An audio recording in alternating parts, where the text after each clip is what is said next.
Hello everyone, welcome to Oxyzome NEET, যেখানে পশ্চিমবঙ্গের সমস্ত ছাত্রছাত্রী যারা নিট 2025 দিতে চলেছে তাদের জন্য চলছে একটা রিভিশন সিরিজ, যেখানে ফিজিক্স, কেমিস্ট্রি, বায়োলজি প্রতিটা সাবজেক্টের প্রতিটা চ্যাপ্টারের ইম্পর্টেন্ট কনসেপ্ট, এমসিকিউ, স্টেটমেন্টস, এগুলো সমস্ত কিছু নিয়ে আমরা ডিসকাস করছি। খুব ছোট ছোট ক্লাসে প্রতিটা চ্যাপ্টারকে রিভাইজ করানো হচ্ছে ইম্পর্টেন্ট কোশ্চেন্স এর থ্রু।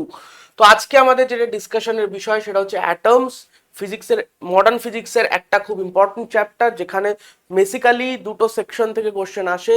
একটা হচ্ছে, বেসিক্যালি আছে আমাদের তিনটা সেকশন এই চ্যাপ্টারে। একটা হচ্ছে রাদারফোর্ড মডেল, নেক্সট হচ্ছে বোর মডেল, এবং বোর মডেল রিলেটেড যে ক্যালকুলেশনস গুলো, যেমন radius, energy states, velocity at different orbits, এবং আরেকটা হচ্ছে স্পেকট্রাম। তো এই জায়গাগুলো থেকে কি কি ধরনের কোশ্চেন আসতে পারে সেগুলো নিয়ে আমরা ডিসকাস করব, ইম্পর্টেন্ট টপিকস গুলো নিয়ে। প্রথমে যেটা নিয়ে কথা বলবো, যে খুব ছোট চ্যাপ্টার বা ছোট সেকশন, যেখান থেকে কোশ্চেন আগে আসছিল ইদানিং কালে আসছে না, সেটা হচ্ছে রাদারফোর্ডের আলফা স্ক্যাটারিং এক্সপেরিমেন্ট। মনে রাখতে হবে, alpha scattering experiment was performed by Geiger and Marsden. Rutherford নিজে কিন্তু এক্সপেরিমেন্টটা করেননি, বাট ওই এক্সপেরিমেন্টের যে আউটকাম সেইগুলো রাদারফোর্ড নিজে ডেসক্রাইব করেছিলেন। তো এখান থেকে যে ইম্পর্টেন্ট একটা কনসেপ্ট আসে সেটা হচ্ছে কি, ডিস্টেন্স অফ ক্লোজেস্ট অ্যাপ্রোচ। এইটার উপরই প্রশ্ন এসেছে, তো এইটাই most important topic, distance of closest approach. Distance of closest approach মানে কি? ধরা যাক একটা আলফা পার্টিকেল অ্যাকচুয়ালি কি, হিলিয়াম নিউক্লিয়াস, তাই তো? আলফা পার্টিকেল হিলিয়াম নিউক্লিয়াস, যার একটা প্লাস টু চার্জ আছে, সেটা যখন কোনো নিউক্লিয়াসের দিকে এগোচ্ছে, সাপোজ এইটা হচ্ছে আমার নিউক্লিয়াস, এইটা হচ্ছে নিউক্লিয়াস, এই নিউক্লিয়াসের চার্জ হচ্ছে ZE, ঠিক আছে? তো এটার দিকে যখন এগোচ্ছে একটা সার্টেন ডিস্টেন্স যাওয়ার পর ও কি করছে, এটা রাদারফোর্ডের বা গাইগার মার্সডেন এক্সপেরিমেন্ট থেকেই পাওয়া গেছিল যে এক্স্যাক্টলি ইউ টার্ন নিচ্ছে, তাই তো? 180 ডিগ্রি ঘুরে ফিরে আসছে। তো এই যে ডিস্টেন্সটা যতটা অবধি ও ম্যাক্সিমাম যেতে পারছে, এটাকেই আমরা বলি ডিস্টেন্স অফ ক্লোজেস্ট অ্যাপ্রোচ, যেটাকে আমরা স্মল আর দিয়ে রিপ্রেজেন্ট করছি। তাহলে এখানে কনসেপ্টটা কি? কনসেপ্টটা হচ্ছে যে আলফা পার্টিকেল যখন এগোচ্ছিল, ওর যে ফুল কাইনেটিক এনার্জি ছিল, অর্থাৎ ½ mv², সেটা পুরোপুরি কনভার্ট হয়ে যাচ্ছে কিসে? কারণ এই পয়েন্টে এসেও ইউ টার্ন নিচ্ছে। Whenever there is U turn, আমাদের মাথায় রাখতে হবে ইউ টার্নের সময় কিন্তু পার্টিকেলের ভেলোসিটি 0 হয়, এবং তারপরেই ও ইউ টার্ন নিতে পারে। তো এইখানে পার্টিকেলের ভেলোসিটি 0 হচ্ছে, দ্যাট মিনস এখানে ওর ফুল কাইনেটিক এনার্জিও 0 হয়ে যাচ্ছে। এনার্জি কখনো ডিস্ট্রয় হয় না, তাহলে এই এনার্জিটা কিসে কনভার্ট হলো? এই এনার্জিটা কমপ্লিটলি পোটেনশিয়াল এনার্জিতে কনভার্ট হয়ে গেল। তাহলে whenever alpha particle reaches at this point, তাহলে potential energy of the system কত হয়ে যাবে? Potential energy of the system হয়ে যাবে কত? 1/4πε0 into Q1 Q2। Alpha charge কত? 2e। আর কি বলে, নিউক্লিয়াসের চার্জ যদি ZE হয়, প্লাস ZE, তাহলে চার্জ দুটোর প্রোডাক্ট ডিভাইডেড বাই ডিস্টেন্স। তো এখান থেকে আমরা ইজিলি আর এর ভ্যালু ক্যালকুলেট করতে পারি। আর ইকুয়ালস টু, তাহলে কত হচ্ছে, এখান থেকে আমি যদি 1/4πε0 কে রাখি, তাহলে ওপরে কত চলে আসছে?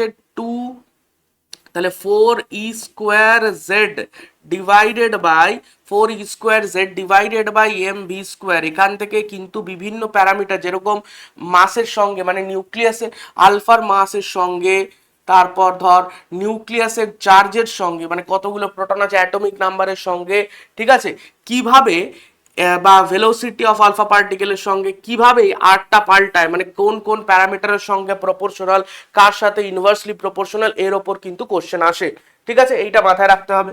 আচ্ছা, নেক্সট যেটা এখান থেকে ইম্পর্টেন্ট সেকশন, সেটা কি? সেটা হচ্ছে বোর মডেল। বোর মডেলে কি বলা হয়েছিল? রাদারফোর্ডের মডেলের যে ত্রুটিগুলো সেগুলো পড়ে রাখবি, যেগুলো লিমিটেশনস, যে স্টেবিলিটি এক্সপ্লেন করতে পারে না, বা লাইন স্পেকট্রাম কেন হয় সেগুলো এক্সপ্লেন করতে পারে না, এগুলো এনসিইআরটি থেকে একবার রিড আউট করে নিবি। নেক্সট আসে বোর মডেল। বোর মডেলে বলা হয় কি, যে নিউক্লিয়াসের অ্যারাউন্ড ইলেকট্রন কিছু নির্দিষ্ট স্টেবল অরবিটসেই ঘুরতে পারে, যে অরবিটে গুলোতে ঘুরলে ইলেকট্রনের কোনো রকম এনার্জি লস হয় না, কোনো রকম এনার্জি লস হয় না। সাপোজ ইলেকট্রন কোন একটা সার্টেন অরবিটে ঘুরছে, ঠিক আছে, কোন একটা সার্টেন অরবিটে ইলেকট্রন ঘুরছে, সেই অরবিটে ঘোরার সময় ইলেকট্রনকে একটা সিম্পল পার্টিকেল ধরতে পারি m মাসের, সে কিনা একটা সার্কুলার পাথে ঘুরছে। সার্কুলার পাথে ঘোরার জন্য কি লাগে? সার্কুলার পাথে ঘোরার জন্য লাগে mv²/r, অর্থাৎ সেন্ট্রিপিটাল ফোর্স। সেটা কে সাপ্লাই করে? Electron negative charge, nucleus positive charge. So এদের মধ্যে যে ইলেকট্রোস্ট্যাটিক অ্যাট্রাকটিভ ফোর্স, সেটাই বেসিক্যালি সেন্ট্রিপিটাল ফোর্স হিসাবে কাজ করে। সো 1/4πε0 ইন্টু জেড ই, নিউক্লিয়াসের চার্জ জেড ই, ইলেকট্রনের চার্জ ই, সো মাল্টিপ্লাই করলে Z e square divided by r square. এইখান থেকে আমরা বিভিন্ন প্যারামিটার ক্যালকুলেট করে থাকি, যেরকম আর ক্যালকুলেট করে থাকি। আর এর ভ্যালু কত, 0.53 into Z square by, sorry আচ্ছা আমরা আগে ট্রিকটা শিখে নিই তাহলে আমাদের লিখতেও খুব সুবিধা হবে। কি শিখবো ট্রিকটা, ই আর ভি জেড এন 2211, ঠিক আছে। এটা লিখলে আমি এনার্জি এইটা থেকেই স্টার্ট করে, এবং আরো একটা জিনিস থেকে এখানে ইউজ করা যায়, সেটা হচ্ছে কি যে বোর বললো যে অরবিটে ইলেকট্রন মুভ করুক না কেন সেগুলো কিছু স্পেশালাইজড অরবিট হবে যেখানে এনার্জি লস হবে না। তাহলে সেই অরবিটগুলো কোনগুলো, যে অরবিটে মুভ করলে ইলেকট্রনের angular momentum, orbital angular momentum, সেটা h/2π এর ইন্টিজার মাল্টিপল হয়, যেখানে n অবশ্যই ইন্টিজার, এবং n কে আমরা পরবর্তীকালে কি দিয়ে চিনি, n কে আমরা পরবর্তীকালে অরবিট নাম্বার বা প্রিন্সিপাল কোয়ান্টাম নাম্বার হিসাবে চিনে থাকি, তাই না। তো এই জিনিসটা ফলো করবে, যে অরবিটে ইলেকট্রন ঘুরুক না কেন সেটা কিন্তু এই রিলেশনটা ফলো করবে। এবং যখন ইলেকট্রন কোন একটা হায়ার অরবিট থেকে লোয়ার অরবিটে নেমে আসবে, অর্থাৎ হায়ার এনার্জি স্টেট থেকে লোয়ার এনার্জি স্টেটে ইলেকট্রন নেমে আসবে, তখন ইলেকট্রন একটা এনার্জি রিলিজ করবে ইন ফর্ম অফ ফোটন। তাহলে সেই ফোটনের এনার্জি কত হবে, সেই ফোটনের energy h nu equals to যে লেভেল থেকে যে লেভেলে নামছে, অর্থাৎ হায়ার লেভেল থেকে লোয়ার লেভেলে নামলে সেই লেভেল দুটোর এনার্জির যে ডিফারেন্স, সেই এনার্জির ডিফারেন্সের সমান এনার্জি নিয়ে একটা ফোটন রিলিজ হবে। বা এবং আমি যদি লোয়ার অরবিট থেকে হায়ার অরবিটে ইলেকট্রনকে তুলতে যাই তাহলেও কিন্তু আমাকে বাইরে থেকে এনার্জি দিতে হবে। সেই এনার্জিটা কতটা দিতে হবে, এক্স্যাক্টলি এই দুটোর মধ্যে যে এনার্জি ডিফারেন্স তত এনার্জি আমাকে দিতে হবে, ঠিক আছে। এখন প্রশ্ন হচ্ছে যে এনার্জি কত হবে কোন স্টেটে, সেটা আমরা এই রিলেশনগুলো থেকে ইজিলি বার করতে পারি। আমি যদি ফার্স্টে ই দেখি, এনার্জি রিলেশন দেখি, এনার্জি কত হবে, ই ইকুয়ালস টু, খেয়াল করে দেখ জেড, ই এর একদম নিচে কে আছে জেড, তার মানে প্রথমে আসবে জেড, তারপরে আছে কে এন, তাহলে তারপরে আসবে এন, জেড এর এক্স্যাক্টলি আছে কে 2, এন এর নিচে আছে 2, পাওয়ার বসিয়ে দিলাম, ঠিক আছে। প্রপোর্শনালিটি কনস্ট্যান্ট কি, তার মানে E directly proportional to Z square by n square. Proportionality constant হিসাবে কত আসবে, -13.6 এটা আসবে। এইটা কিসে পাবো আমরা, ইভি তে পাবো। তাহলে এন তম অরবিটে বা এনথ অরবিটে ইলেকট্রনের এনার্জি হবে এটা। এটা কাদের জন্য, যারা যারা বোর মডেল ফলো করে, কারা করে, সিঙ্গেল ইলেকট্রন স্পিসিস যারা, সিঙ্গেল ইলেকট্রন অ্যাটমস বা সিঙ্গেল ইলেকট্রন আয়নস যারা, তারা এই রিলেশনটা ফলো করবে। নেক্সট আমরা যদি আর এর ক্ষেত্রে দেখি, রেডিয়াসের ক্ষেত্রে আর এন ইকুয়ালস টু কি হবে, আর এন এক্স্যাক্টলি নিচে কে আছে এন, তার মানে উপরে আসবে এন, তারপরে আছে জেড, তাহলে তার নিচে আসবে জেড, তারপর কি এন এর পাওয়ার দেখ 2, জেড এর পাওয়ার হচ্ছে 1, এন এর পাওয়ার 2, জেড এর পাওয়ার 1। স্যার প্রপোর্শনালিটি কনস্ট্যান্ট কত আসবে, প্রপোর্শনালিটি কনস্ট্যান্ট আসবে হচ্ছে 0.53, কোথাও কোথাও 0.51ও লেখা আছে, ঘাবড়ানোর কিছু নেই, এইটা হচ্ছে অ্যাংস্ট্রম ইউনিটে, ঠিক আছে, পাওয়া গেল।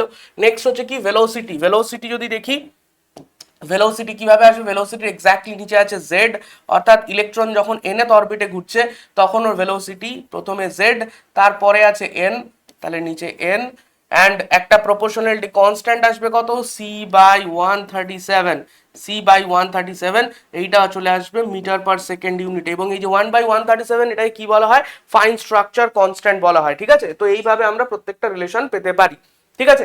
বেসিক্যালি এটা এই দুটো রিলেশন থেকে ডিরাইভ করে এই রিলেশনগুলো আসে। ওকে, মাথায় অসুবিধা নেই, কোনো সমস্যা নেই, চাপ নেই। চলো আমরা এবার কোশ্চেনে চলে যাই ডিরেক্টলি। কোশ্চেন কি হয়েছে, প্রথমে বলেছে the radius of second orbit of helium plus. Helium plus মানে হিলিয়ামের দুটো ইলেকট্রন, তার থেকে একটা ইলেকট্রন যদি বার করে নিই তাহলে পড়ে থাকে একটা ইলেকট্রন, অর্থাৎ helium plus ion Bohr model follow করবে। তো হিলিয়াম প্লাসের রেডিয়াস বলেছে, সেকেন্ড অরবিটের রেডিয়াস বলেছে r1, and that of the fourth orbit of beryllium 3+। বেরিলিয়ামে 4টে electron, hydrogen helium lithium beryllium, তো 4টে ইলেকট্রন, 4 অ্যাটমিক নাম্বার, 4টে প্রোটন, 4টে ইলেকট্রন, তার থেকে 3টে বার করে নিয়েছি, তো 3+, তার মানে পড়ে আছে একটা ইলেকট্রন, ডেফিনেটলি এটাও বোর মডেল ফলো করবে।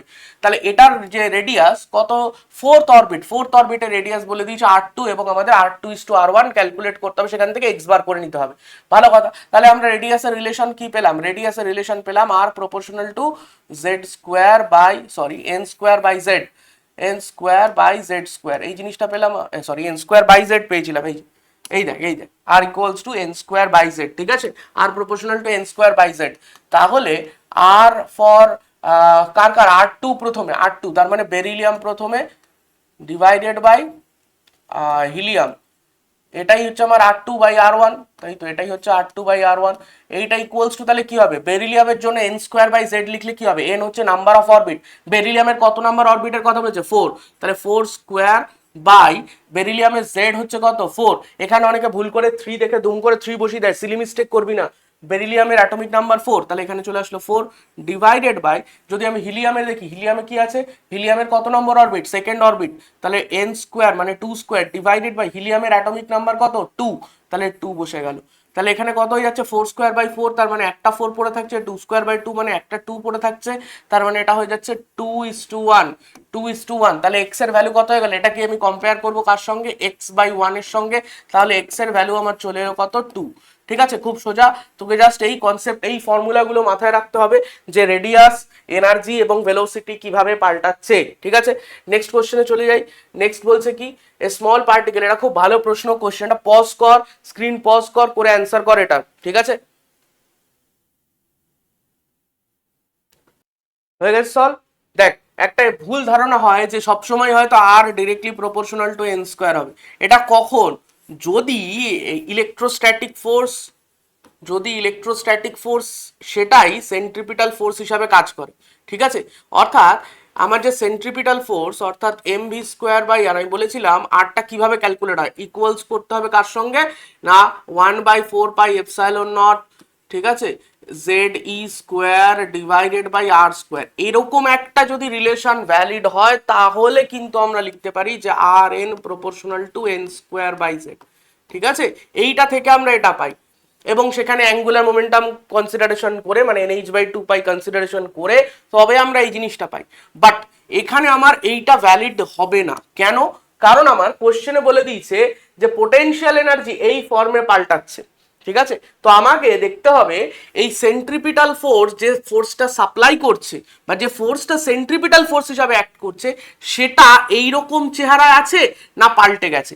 যদি আমার গিভেন পোটেনশিয়াল এনার্জি থেকে আমি ফোর্স ক্যালকুলেট করব, সেটা যদি দেখি ইনভার্স স্কোয়ার ল মানছে, অর্থাৎ 1/r² এর সঙ্গে পাল্টায় ফোর্সটা, এই যে ইলেকট্রোস্ট্যাটিক ফোর্স এটা তো বেসিক্যালি প্রপোর্শনাল টু 1/r², অর্থাৎ ইনভার্স স্কোয়ার ল মানে, সেই রকম কোন একটা ফোর্স যদি সেন্ট্রিপিটাল ফোর্স হিসাবে কাজ করে তাহলে রেডিয়াস এইভাবে পাল্টাবে।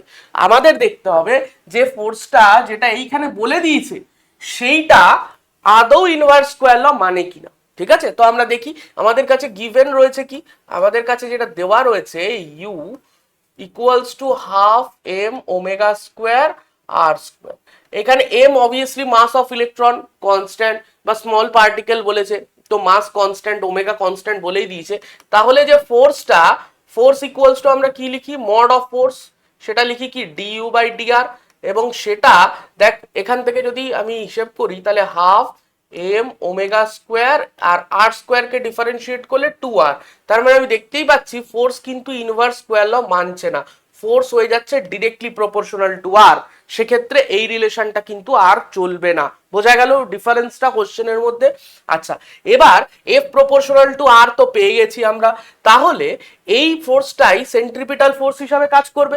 নাও সেন্ট্রিপিটাল ফোর্সের এক্সপ্রেশন কি mv²/r ইকুয়ালস টু, কারণ পার্টিকেলকে তো ঘুরতে হবে ভাই, পার্টিকেলকে ঘুরতে হবে সার্কুলার অরবিটে, তো mv²/r ফোর্সটা কে সাপ্লাই করবে, এই ফোর্সটা সাপ্লাই করবে যেটা নিজে প্রপোর্শনাল টু আর। ঠিক আছে, তাহলে নিজে প্রপোর্শনাল টু আর, তাহলে আমি একটা কাজ করি প্রপোর্শনালিটি ইউজ করি, প্রপোর্শনাল টু আর, তাহলে এখান থেকে দেখতে পাচ্ছি এম তো কনস্ট্যান্ট আবার, তাহলে v² proportional to r², that means v is directly proportional to r, v directly proportional to r হলো ভালো কথা। তাহলে আমাদের কি বলেছে দেখ, বোর কোয়ান্টাইজেশন অফ মোমেন্টাম এটা ভ্যালিড। ঠিক আছে, assuming the Bohr quantization momentum is valid, তার মানে আমার এল এন ইকুয়ালস টু কি জানি আমরা, m v r equals to NH/2π, তাই তো, তাহলে এখান থেকে আমি একটা জিনিস লিখতে পারি, এম আবার কনস্ট্যান্ট, তাহলে v r directly proportional to n because H/2π আবার কনস্ট্যান্ট, তাহলে এই ভি এর জায়গায় আমি আর লিখে দিতে পারি, তাহলে r² প্রপোর্শনাল টু এন, তাহলে আর প্রপোর্শনাল টু হয়ে গেল রুট আন্ডার এন। তাহলে দেখ আর প্রপোর্শনাল টু কিন্তু এন স্কোয়ার এলো না, আর প্রপোর্শনাল টু এন স্কোয়ার এলো না, আর প্রপোর্শনাল টু রুট এন এলো। তাহলে এইরকম প্রশ্ন থাকলে দুম করে অ্যান্সার করে দিবি না, মুখস্থ থেকে কনসেপ্ট বুঝে যদি ফোর্সটা যেরকম আসবে সেই অ্যাকর্ডিং ক্যালকুলেট করবি। বোঝা গেছে আশা করি ব্যাপারটা? ভালো প্রশ্ন কিন্তু, দেখে রাখিস। নেক্সট কোশ্চেনে যাই। নেক্সট বলছে কি, দ্য রেশিও অফ স্পিড। আচ্ছা, স্পিডের কথা বলেছে। তো আমরা জানি স্পিড কিভাবে পাল্টায়, nth অরবিটের স্পিড, এই যে এখানে রিলেশন দেখলাম। স্পিড কিভাবে পাল্টায়, স্পিড কিভাবে পাল্টায়, এই যে জেড বাই এন এর সঙ্গে পাল্টায়। স্পিড কিভাবে পাল্টায়, জেড বাই এন এর সাথে পাল্টায়। তাহলে v n proportional to Z by n. কার কার মধ্যে রিলেশন বার করতে বলেছে? Ratio of speed of electron in third orbit of helium to the speed of electron in third orbit of hydrogen. আচ্ছা, দুটোরই অরবিট নাম্বার সেম, এন দুটোর ক্ষেত্রেই 3, তাহলে এন কনস্ট্যান্ট, তাহলে v n proportional to Z লিখতে পারি। তাহলে কার কার প্রথমে বলেছে কি, হিলিয়াম তারপর হাইড্রোজেন। আচ্ছা, প্রথমে হিলিয়াম তারপর হাইড্রোজেন ইকুয়ালস টু, তাহলে কি হবে, হিলিয়ামের জেড কত 2, হাইড্রোজেনের জেড 1, ব্যাস হয়ে গেল অ্যান্সার 2:1। ডান। কারণ আমাদের এনটা সেম বলেছে, দুটোরই থার্ড অরবিট বলেছে, তাহলে এন সেম, তো জেড এর সঙ্গে ডাইরেক্টলি প্রপোর্শনাল। ডান, অঙ্ক শেষ। তাহলে দেখ তুই রিলেশন যদি জানিস কত সহজে ফাটাফাট কোশ্চেন সলভ হয়ে যাবে। নেক্সট কোশ্চেন দেখ, বলছে hydrogen atom in ground state অ্যাবজর্বস এত এনার্জি। আচ্ছা, এবার এনার্জি স্টেট, এনার্জি স্টেট কিরকম আমরা অলরেডি দেখেছি যে E n equals to -13.6 Z square by n square. ঠিক আছে, আমরা যদি হাইড্রোজেন অ্যাটমের ক্ষেত্রে যাই, হাইড্রোজেন অ্যাটমের ক্ষেত্রে, তাহলে ডেফিনেটলি জেড ইকুয়ালস টু 1। আর জেড 1 হলে ইএন এর ভ্যালুগুলো কিরকম আসবে, আমি যদি ডায়াগ্রাম দিয়ে আঁকি, ঠিক আছে, ডায়াগ্রাম দিয়ে আঁকি, তাহলে প্রথম স্টেটটা কত আসবে, এন এর জায়গায় 1 বসা, শুধু -13.6 ইলেকট্রন ভোল্ট, -13.6 ইলেকট্রন ভোল্ট। এটা হচ্ছে এন ইকুয়ালস টু 1, এবং এটাকে আমরা কি বলি, এটাকে আমরা বলি গ্রাউন্ড স্টেট, তাই না? এটাকে আমরা কি বলি, গ্রাউন্ড স্টেট। এটাকে আমরা কি বলি, গ্রাউন্ড স্টেট। ঠিক আছে, এর নেক্সট হায়ার স্টেটটা কি হবে, নেক্সট হায়ার স্টেট যখন আমরা এন ইকুয়ালস টু 2 বসাবো, এন ইকুয়ালস টু 2 বসাবো, তখন ভ্যালু কত আসবে, এখানে এন এর জায়গায় আমি কত বসাবো, তাহলে এন এর জায়গায় 2 বসাবো, 2 স্কোয়ার মানে 4, এটাকে 4 দিয়ে ডিভাইড করলে কত হবে, এটাকে 4 দিয়ে ডিভাইড করলে -3.4 ইভি এরকম একটা আসবে। ঠিক আছে, 3.4 ইভি আসবে। তারপর নেক্সট যদি আমি n ইকুয়ালস টু 3 বসাই, n ইকুয়ালস টু 3, আচ্ছা এটাকে কি বলবো, তাহলে এই স্টেটটাকে বলবো কি, ফার্স্ট এক্সাইটেড স্টেট। ঠিক আছে, গ্রাউন্ড স্টেটের পরের স্টেটটাকে বলবো first excited state. n equals to 3, এখানে 9 চলে আসবে, ডিভাইড করলে কত আসবে, -1.51 ইভি। এইগুলো তোকে মনে রাখতে হবে। ঠিক আছে, এইগুলো যত মনে রাখতে পারবি তত তোর সুবিধা হবে। n equals two 4, n equals two 4 বসালে কত আসবে, n ইকুয়ালস টু 4 বসালে আসবে -0.81 ইভি। ঠিক আছে, 0.81 ইভি বা 0.84 ইভি এরকম একটা। আর তারপরে কত আসবে, n ইকুয়ালস টু 5 যদি বসাই, n ইকুয়ালস টু 5 বসালে -0.54 ইভি এরকম। ঠিক আছে, অ্যাপ্রক্সিমেট তুই এনার্জি লেভেলস গুলো তুই মনে রাখ, তাতে তোর সুবিধা হবে। কি সুবিধা হবে দেখ, কারণ তোকে নাহলে বারবার ভাগ করতে হবে। এবার দেখ সুবিধাটা কি, এই অঙ্কর ক্ষেত্রে পার্টিকুলার এই অঙ্কটা দেখ কিরকম বলেছে, এরকম কোশ্চেন তোকে আসে পরীক্ষায় দেয়, বলেছে একটা ইলেকট্রন যে গ্রাউন্ড স্টেটে ছিল সে কি কত এনার্জি অ্যাবজর্ব করেছে, 10.2 ইভি এনার্জি অ্যাবজর্ব করেছে। তাহলে বলেছে angular momentum of electron of the hydrogen atom will increase by the value. Angular momentum কত বাড়বে, আমরা জানি কোন একটা নির্দিষ্ট স্টেট nth স্টেটে অ্যাঙ্গুলার মোমেন্টাম হয় কত, nh/2π। তাহলে এনটা আমাকে জানতে হবে যে কোন স্টেটে গেছে, সেই অনুযায়ী ওর অ্যাঙ্গুলার মোমেন্টাম পাল্টাবে। তাহলে ইনিশিয়ালি ওর অ্যাঙ্গুলার মোমেন্টাম কত ছিল, n ইকুয়ালস টু 1, গ্রাউন্ড স্টেটে ছিল, তাহলে এল ইনিশিয়াল কত ছিল, এল ইনিশিয়াল ছিল হচ্ছে h/2π। এল ফাইনালটা কত হবে, তার জন্য আমাকে জানতে হবে যে কোন স্টেটে গেছে। এবার তুই এটা কি গেস করতে থাকবি না এনার্জি হিসাব করবি যে 10.2 কি হয়। তো যদি মাথায় ফাট করে খেলে যায় এই যে এনার্জি লেভেলগুলো, তাহলে তুই ইজিলি দেখতে পাচ্ছিস এই দুটোকে যদি মাইনাস করিস, এই দুটোকে মাইনাস কর, 13.6 তার থেকে 3.4 মাইনাস কর, কত হয়ে যাচ্ছে দেখ তো 2, আর এখানে চলে আসছে 10, দেখ 10.2 ইভি, 10.2 ইভি। তার মানে আমি যদি এনার্জি 10.2 ইভি এনার্জি অ্যাবজর্ব করাই সিস্টেমে, তাহলে সিস্টেম কি করবে, সিস্টেমে যে ইলেকট্রনটা গ্রাউন্ড স্টেটে ছিল সে সেই অ্যামাউন্টের এনার্জি অ্যাবজর্ব করে এক্স্যাক্টলি n ইকুয়ালস টু 2 তে উঠে যাবে। দ্যাট মিনস আমি ইজিলি বুঝে গেলাম, দেখ আমার কিচ্ছু করতে হলো না, আমি ইজিলি বুঝে গেলাম যে ও এখন সেকেন্ড স্টেটে আছে, ও এখন সেকেন্ড স্টেটে আছে, ব্যাস কাজ শেষ। তাহলে এইটাই সুবিধা তোর যদি এনার্জির স্টেট গুলো মনে থাকে। তাহলে এখানে কত হয়ে গেল, n এর জায়গায় 2 অর্থাৎ 2h/2 পাই। তাহলে স্যার এটাই কি অ্যান্সার? না, আমাদের বলেছে ইনক্রিজ বাই, এই বাই কথাটা মানে হচ্ছে কতটা বাড়লো, কতটা, তাহলে এখানে কতটা বাড়লো ডেল্টা এল মাইনাস করতে হবে। সো 2h/2 পাই মাইনাস h/2 পাই কত হয়ে যাচ্ছে, ইকুয়ালস টু h/2 পাই। এটা হয়ে গেল অ্যান্সার। বোঝা গেল আশা করি ব্যাপারটা, সহজ প্রশ্ন, বাট তোকে এনার্জি স্টেট গুলো খুব ভালো করে মাথায় রাখতে হবে, তাহলে তুই এই ধরনের প্রশ্ন ইজিলি সলভ করতে পারবি। নেক্সট কোশ্চেনে যাই। নেক্সট বলছে আচ্ছা একটা এনার্জি লেভেল থেকে আরেকটা এনার্জি লেভেল হায়ারে গেলে কোন এনার্জি চেঞ্জ হবে। দেখ তিনটে এনার্জির মধ্যে যদি আমি রিলেশন দেখি, তিনটে এনার্জির মধ্যে রিলেশন, চল চট করে একবার হিসেব করে নি, যে m v square by r, আমরা জানি কি m v square by r equals to কি হয় না 1/4 pi epsilon naught Z e square divided by r, sorry divided by r square, তাই তো। Centripetal force equal to electrostatic attraction force. এখান থেকে আমি কি কাইনেটিক এনার্জি বার করতে পারি? স্যার বহু কাঠখড় পুড়িয়ে বেরোয়, একদমই না, খুব সহজ। আর আর একটা কেটে দে, এখানে দেখ এম ভি স্কোয়ার আছে, তুই দুদিকে হাফ গুণ করে দে স্যার, এই তো কাইনেটিক এনার্জি চলে এলো বিরাট সহজ ভাবে। তাহলে এখানে চলে এলো তোর কত, half into 1/4 pi epsilon naught Z e square by r. সেটা তো এত সহজে চলে এলো, এত সহজে চলে এলো, এটাই তোর কাইনেটিক এনার্জি, যেটাকে কে দিয়ে লেখা হয়। তাহলে কে দেখতে পাচ্ছি কি ইনভার্সলি প্রপোর্শনাল টু আর, তাই না, কে দেখতে পাচ্ছি ইনভার্সলি প্রপোর্শনাল টু আর।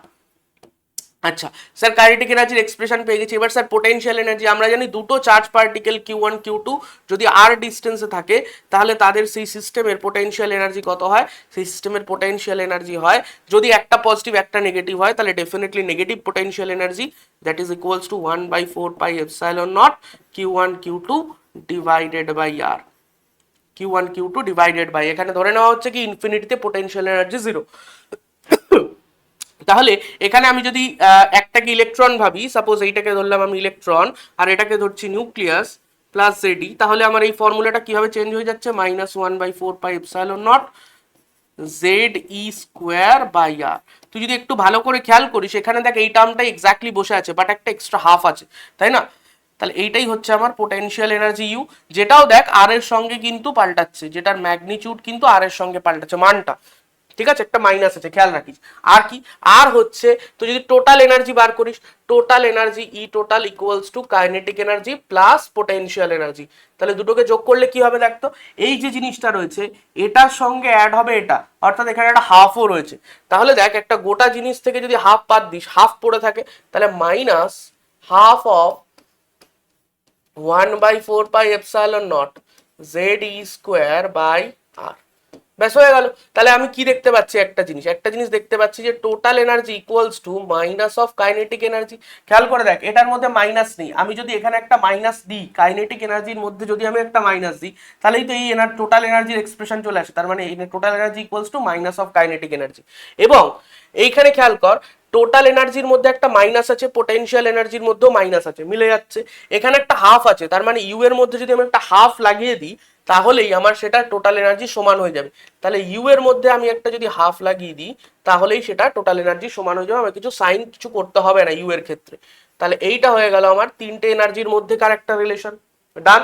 এবার তোকে কি হিসাব করতে হবে যে গ্রাফ, এদের মধ্যে গ্রাফ কিরকম হবে, এদের মধ্যে গ্রাফ কিরকম হবে, দেখ এদের মধ্যে গ্রাফ কিরকম হবে, যদি এনার্জি ই কে ইউ এগুলোকে ভ্যারি করাই উইথ আর, কিরকম হবে, kinetic energy itself positive quantity, তাহলে একদম রেক্টাঙ্গুলার হাইপারবোলা হবে। দুটোই বাকিগুলো কিন্তু inversely proportional to r, but U এবং টোটাল এনার্জি নেগেটিভ, তার মানে ওদের গ্রাফটা নেগেটিভে আসবে। এবং কোনটা বেশি নেগেটিভ, অবশ্যই পোটেনশিয়াল এনার্জি বেশি নেগেটিভ, তার মানে এইটা হবে পোটেনশিয়াল এনার্জির গ্রাফ, আর এইটা হবে টোটাল এনার্জির গ্রাফ, আর এইটা হবে কাইনেটিক এনার্জির গ্রাফ।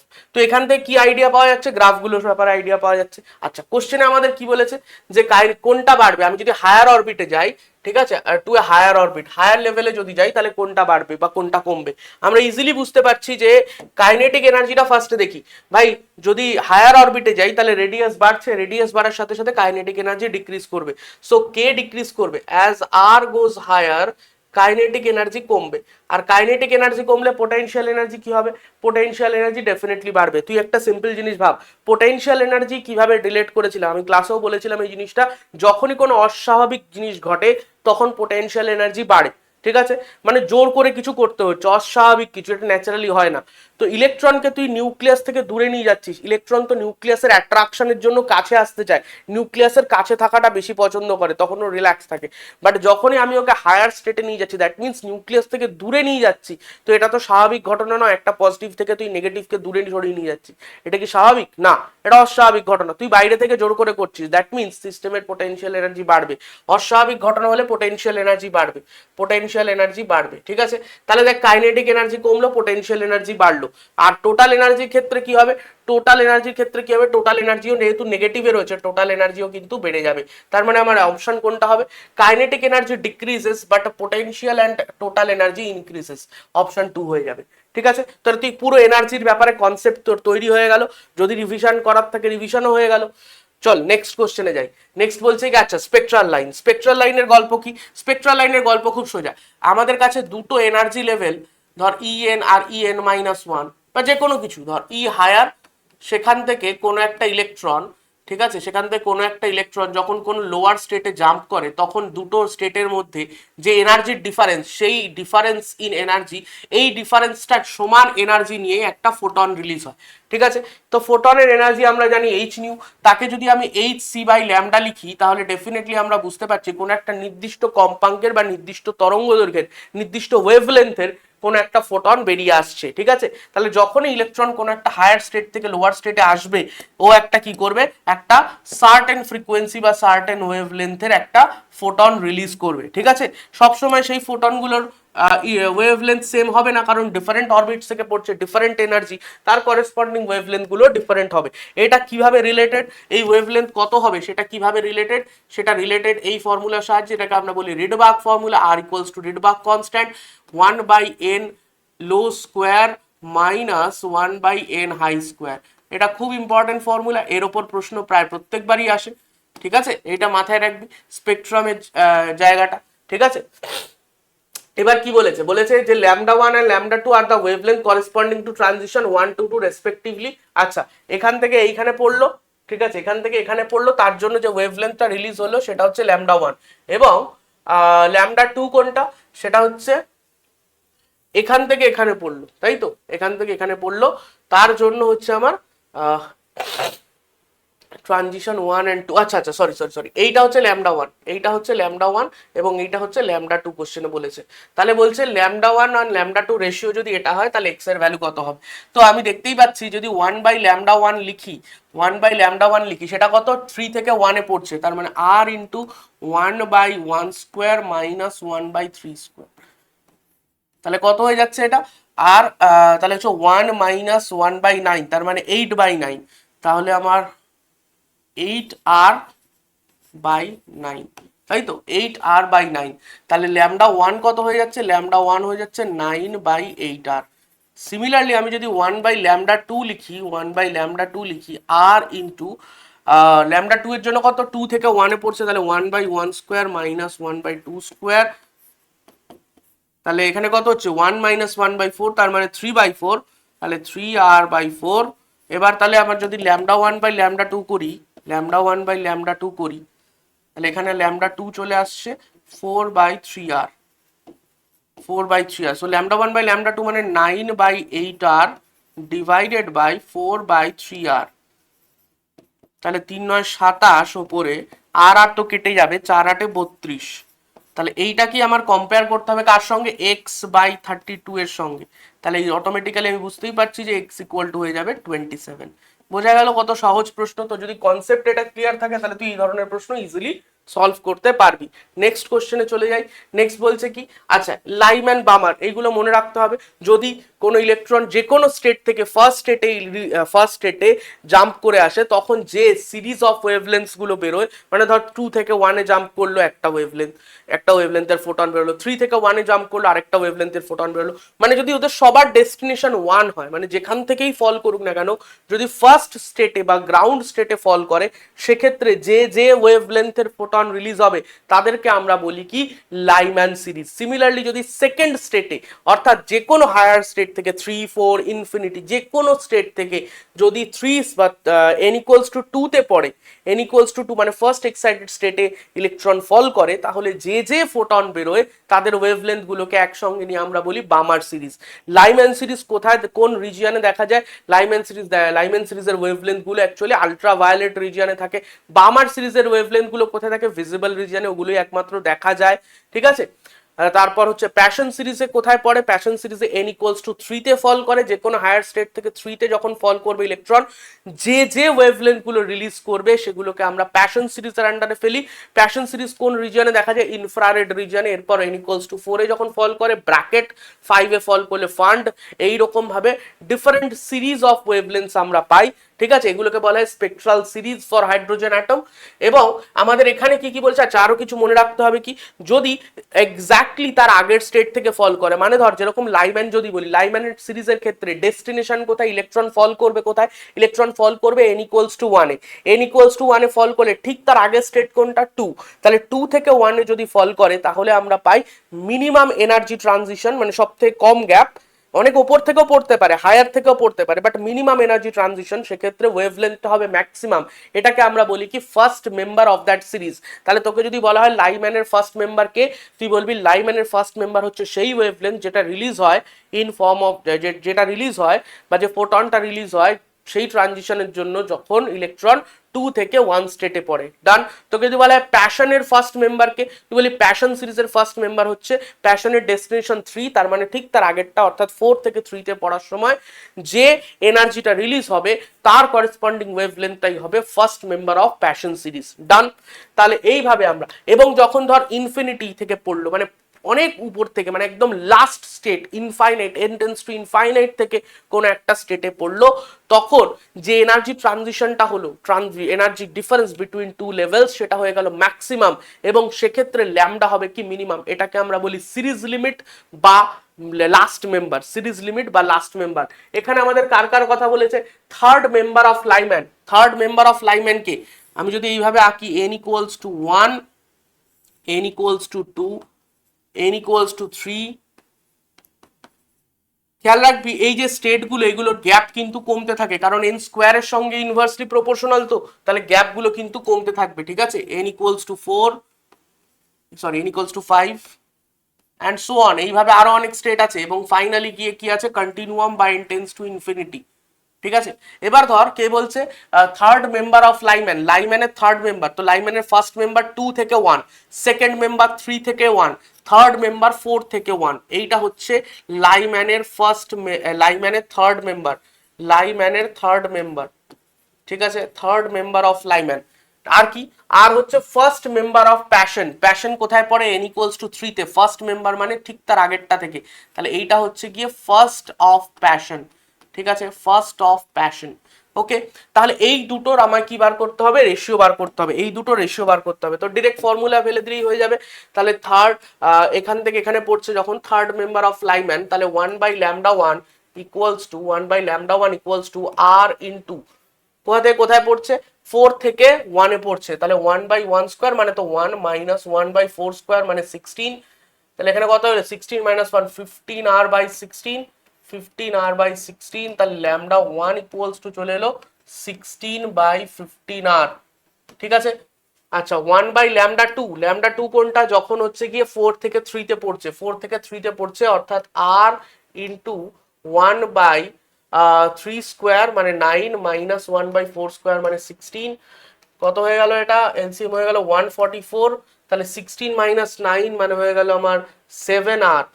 তাহলে λ2 ইকুয়ালস টু হয়ে যাচ্ছে 144/7r, 144/7r। তাহলে λ1/λ2 কত হয়ে যাচ্ছে? এটা ক্যালকুলেট করবি, করলে যেটা আসবে সেটা একদম ডিরেক্ট অ্যান্সার চলে আসবে। ঠিক আছে, আমি নেক্সট কোশ্চেনে চলে যাই। আশা করি কনসেপ্টটা ক্লিয়ার হয়ে গেছে। Recoil speed of hydrogen, exactly এই কোশ্চেনটা আমি দেখবি একটা রিলের মধ্যেও করিয়েছিলাম। ঠিক আছে, একটা রিলের মধ্যেও এক্স্যাক্টলি সেম কোশ্চেনটা আমি করিয়ে দিয়েছিলাম। তোর খুব ইম্পর্টেন্ট কোশ্চেন, যেই মেন্সে এসেছিল, খেয়াল রাখবি এটা একবার নিজেরা সলভ করার চেষ্টা কর, দেখতে চাই রিলটা দেখেছিস কিনা। ঠিক আছে, পজ কর, সলভ কর। হয়ে গেছে? কারা কারা পারলি? পারলি তুই? দেখ কনসেপ্টটা বুঝে নে আগে, আমি তখন জাস্ট ট্রিকটা বলেছিলাম, কনসেপ্টটা বুঝে নে। ধর এই হচ্ছে তোর হাইড্রোজেন অ্যাটম, ঠিক আছে, এটা হচ্ছে নিউক্লিয়াস। নিউক্লিয়াসের মধ্যে কটা প্রোটন আছে হাইড্রোজেনের? একটা প্রোটন আছে। ধর ওপরে কোনো একটা অরবিট থেকে, হায়ার অরবিট থেকে, ধর এখানে যেরকম বলেছে 5 নম্বর অরবিট, তো ধরলাম আমি 5th অরবিট থেকে গ্রাউন্ড স্টেট অর্থাৎ ফার্স্ট অরবিটে ইলেকট্রনটা জাম্প করেছে, ঠিক আছে। তো ডেফিনেটলি এই সিস্টেমটা থেকে একটা ফোটন রিলিজ হয়েছে, ভাই n=5 থেকে যদি n=1 কোনো একটা ইলেকট্রন জাম্প করে চলে আসে, তো ডেফিনেটলি একটা ফোটন রিলিজ হয়েছে। ফোটনের এনার্জি হচ্ছে কত? h new. বাট এই ফোটনের একটা মোমেন্টামও তো আছে, এই ফোটনের মোমেন্টাম কত? h/ল্যামডা, তাই তো? ফোটনের মোমেন্টাম h/ল্যামডা, বা e/c থেকেও লিখতে পারি h/ল্যামডা। তো এটা হচ্ছে কি? Momentum of photon, momentum of photon. এবার আমরা জানি যে মোমেন্টাম কনজারভেশন কি বলে, যেরকম কোনো একটা বন্দুক থেকে গুলি যখন আমরা ফায়ার করি তখন বন্দুকটা রিকয়েল হয়, ঠিক সেরকমই এই সিস্টেমটা ফোটন ফায়ার করছে, মানে ফোটন রিলিজ করছে, মানে গুলির মতো ছেড়ে দিচ্ছে। তাহলে সিস্টেমটাও পেছনে রিকয়েল হবে। কত মোমেন্টাম নিয়ে রিকয়েল হবে? তাহলে গোটা সিস্টেমটাও পেছন দিকে রিকয়েল হবে উইথ সাম মোমেন্টাম mv ধরে নিলাম, ঠিক আছে। তাহলে আমরা এই সিস্টেমটা যদি মোমেন্টাম কনজারভেশন ইউজ করি তাহলে কি লিখতে পারি? যে ফোটনের যা মোমেন্টাম হবে, ফোটনের যা মোমেন্টাম হবে, ফোটনের যা মোমেন্টাম হবে এক্স্যাক্টলি সেম মোমেন্টাম হবে এই সিস্টেমের। তাহলে সিস্টেমের যে রিকয়েল স্পিড, এটা আমরা সেই যে নিউটনস ল দিয়ে করতাম না, সেই বন্দুকগুলি, একদম সেম গল্প। তাহলে রিকয়েল স্পিড ভি কত হয়ে যাবে? রিকয়েল স্পিড ভি হয়ে যাবে ফোটনের মোমেন্টাম অর্থাৎ h/ল্যামডা, আর এমটাকে নিচে নিয়ে চলে এম, ঠিক আছে। এবার এইটা তোকে ক্যালকুলেট করতে, এটা বিরাট বোমা কাজ। এইচ এর ভ্যালু কত? তুই বলবি স্যার 6.6 10⁻⁻34। আচ্ছা স্যার এম এর ভ্যালু কত? এম হচ্ছে গিয়ে গোটা সিস্টেমটার মাস, যেখানে ইলেকট্রনের মাস তো নেগলিজিবল, আমরা শুধুমাত্র নিউক্লিয়াসের মাসটাকেই ধরবো হাইড্রোজেনের টোটাল মাস হিসাবে, তাই তো? তাহলে সেটা কত হবে? হাইড্রোজেনের নিউক্লিয়াসে কটা? একটাই প্রোটন আছে, তার মানে 1.67 10⁻27 কেজি হয়ে গেল। আচ্ছা এখানে দেখো 1/ল্যামডা আছে, 1/ল্যামডার ভ্যালু কত আমরা জানি? Rydberg constant into 1/n low square minus 1/n high square. হ্যাঁ স্যার এই তো রিডবার্গ ফর্মুলাও চলে এসছে। তাহলে তাহলে এখান থেকে আর এর ভ্যালু কত? তুই বলবি স্যার আর এর ভ্যালু হচ্ছে, এইখানটা আরেকবার লিখে দিই 6.6 10⁻⁻34। সব আমরা এসআই তে বসাচ্ছি যাতে অ্যান্সারটা মিটার পার সেকেন্ডে আসে, ভেলোসিটিটা, ঠিক আছে। এটা 10⁻⁻27। আর এর ভ্যালু কত? 1.0973 10⁻7 মিটার ইনভার্স, ঠিক আছে। আর এখানে কত হচ্ছে তাহলে? 1/n low square minus 1/n high square, ঠিক আছে। যদি হাইড্রোজেনের জন্য আমরা ক্যালকুলেট করি তাহলে এই ডেটাটা আমায় ক্যালকুলেট করতে হবে। এটা সহজ হিসাব বলি, এইটা নিয়ারলি কত আসে? 4.35। হয়ে গেল সহজ, গুড়িয়ে দিলি কি, ব্যাস। এইটা তোকে মাথায় রাখতে হবে, না হলে এটা তোকে পরীক্ষায় বসে বসে ক্যালকুলেট করতে হবে। তুই বলবি স্যার যদি অন্য সিস্টেম দেয় দেবে না, অন্য সিস্টেম দেবে না, কারণ তুই পরীক্ষায় থোড়াই বসে এটা ক্যালকুলেট করবি, তোকে হাইড্রোজেনই দেবে, কারণ যেই মেন্সেও তাই দিয়েছিল, হাইড্রোজেনই দিয়েছিল, ঠিক আছে। কাজেই চিন্তার কিছু ব্যাপার নেই। এখানে এন লো কত হয়ে যাচ্ছে? এন লো হয়ে যাচ্ছে আমার 1, তাহলে 1 স্কোয়ার মাইনাস 1/25, তাহলে কত হয়ে যাচ্ছে? এটা 25 মাইনাস 1, তাহলে 24/25, 24/25 ইন্টু 4.35, ঠিক আছে। এটা নিয়ারলি কত আসবে? 4.35 এর থেকে একটু কম আসবে, বিকজ এই যে রেজাল্টটা এটা কত? এটা অ্যাকচুয়ালি হচ্ছে 0.9 সামথিং কাছাকাছি, তাই না? এটা একের থেকে স্লাইটলি কম। 25/25 হলে 1 হতো, এটা একের থেকে স্লাইটলি কম, আর তার সঙ্গে যদি 4.35 মাল্টিপ্লাই করি এর থেকে স্লাইটলি ছোট অ্যান্সার আসবে। এবং আমার যতদূর মনে পড়ছে এটাই অপশানও ছিল, এটাই অপশন ছিল 4.17, নিয়ারেস্ট এটাই ছিল, এর আশেপাশে কিছু ছিল না। তো তুই ইজিলি প্রেডিক্ট করতে পারিস যে এর থেকে স্লাইটলি কম যে অ্যান্সারটা অপশানে একটাই ছিল, তো সেটা ডিরেক্টলি হয়ে যাবে। তোর কনসেপ্ট এটা, বাট আমি বলবো তুই এই জায়গাটা খুব ভালো করে মাথায় রাখিস, এই যে after putting the all values, তুই এই যে ভ্যালুটা পেলি এইটা খুব ভালো করে মাথায় রাখিস, না হলে কিন্তু তুই ক্যালকুলেশনে আটকে যাবি, তুই অ্যান্সার অব্দি আসতে পারবি না। কারণ এটা তুই ইজিলি ক্যালকুলেট করে ফেলবি, এই জায়গাটায় তোর একটা অসুবিধা হতে পারে, ঠিক আছে। তাহলে সব কোশ্চেনগুলো কমপ্লিট হলো। অ্যান্ড যেরকম আমাদের এই সিরিজটা চলছে, তোরা এটাকে ফলো কর, দেখ কত ইম্পর্টেন্ট ভালো ভালো কোশ্চেন তোর করা হয়ে যাচ্ছে অটোমেটিক্যালি প্র্যাকটিস। এবং তুই খেয়াল কর এই চ্যাপ্টারের সমস্ত কনসেপ্টগুলো কিন্তু তোর একবার ব্রাশ আপ হয়ে গেছে। Energy calculation, radius calculation, velocity, তোর নিউমেরিক্যাল করার মাধ্যমেই তোর কোশ্চেনগুলো করার মাধ্যমে যদি থিওরি পুরো রিভিশন হয়ে যায় তাহলে তার থেকে ভালো আর কি হতে পারে। এছাড়াও কিন্তু আমাদের এবারে ক্র্যাশ কোর্সে অফলাইন এবং অনলাইনে আমরা আবার দুবার করে আবার রিভিশন করাবো। কাজেই যদি কেউ ক্র্যাশ কোর্সে জয়েন করতে চাস এই নাম্বারে যোগাযোগ করতে পারিস, ঠিক আছে, ক্র্যাশ কোর্সে এনরোল হওয়ার জন্য। তো যদি অফলাইনে দেখা হয়, মানে ক্র্যাশ কোর্সে এনরোল করিস, তাহলে ডেফিনেটলি অফলাইনে সামনাসামনি দেখা হবে এবং আবার একবার খুব ভালো মতো রিভিশন হবে। অনলাইনে তো অ্যাপে আবার রিভিশন হবেই, যারা ক্র্যাশ কোর্স এবং ফিনিক্সে থাকবে তার তো অলরেডি রিভিশনের অ্যাক্সেস পেয়ে যাবে তারা। অল দ্য বেস্ট, ভালো করে পড়াশুনো কর। আর তুই যেখানেই পড় না কেন, আমাদের কাছে পড়িস বা না পড়িস, এই সিরিজগুলো ফলো কর, এই সিরিজটা ফলো কর। এখানে খুব কম টাইমে যেরকম রিভিশন হচ্ছে প্রত্যেকটা চ্যাপ্টার, আমার মনে হয় সেটা খুব বেশি বেনিফিশিয়াল হবে। অল দ্য বেস্ট, ভালো করে পড়াশুনো করতে থাক।